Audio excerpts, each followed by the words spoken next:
কে হতে যাচ্ছেন পরবর্তী মার্কিন প্রেসিডেন্ট তা ঘোষণা করার মতো অবস্থা এখনো আসেনি। সুইং স্টেটগুলোর ফলাফল পেতে দেরি হওয়ায় মেলানো যাচ্ছে না ইলেকটোরাল কলেজের সমীকরণ। তবে 2016 নির্বাচনে ট্রাম্পের দখলে যাওয়া উইসকনসিন এবং মিশিগান পুনরুদ্ধার করে ডেমোক্র্যাট প্রার্থী জো বাইডেন জয়ের ব্যাপারে অনেকটাই আশাবাদী। নির্বাচন পরবর্তী দ্বিতীয় ভাষণে তিনি বলেন, এখনই নিজেকে জয়ী ঘোষণা করতে না চাইলেও এটা পরিষ্কার যে তারাই জয়ী হচ্ছেন।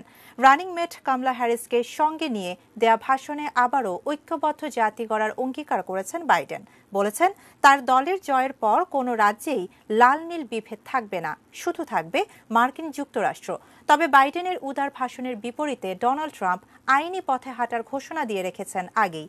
কোনো তথ্য প্রমাণ ছাড়াই পোস্টাল ভোট ও আগাম ভোট নিয়ে কারচুপির অভিযোগ তুলে আদালতের শরণাপন্ন হয়েছেন তিনি।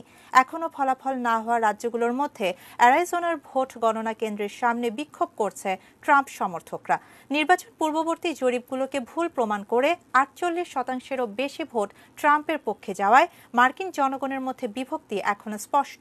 আর তাই নির্বাচনের ফলাফল মেনে নেয়ার ক্ষেত্রে দু দলের সমর্থকরা শেষ পর্যন্ত কতটা সহিষ্ণুতার পরিচয় দেবেন তা নিয়ে উৎকণ্ঠা থাকছেই।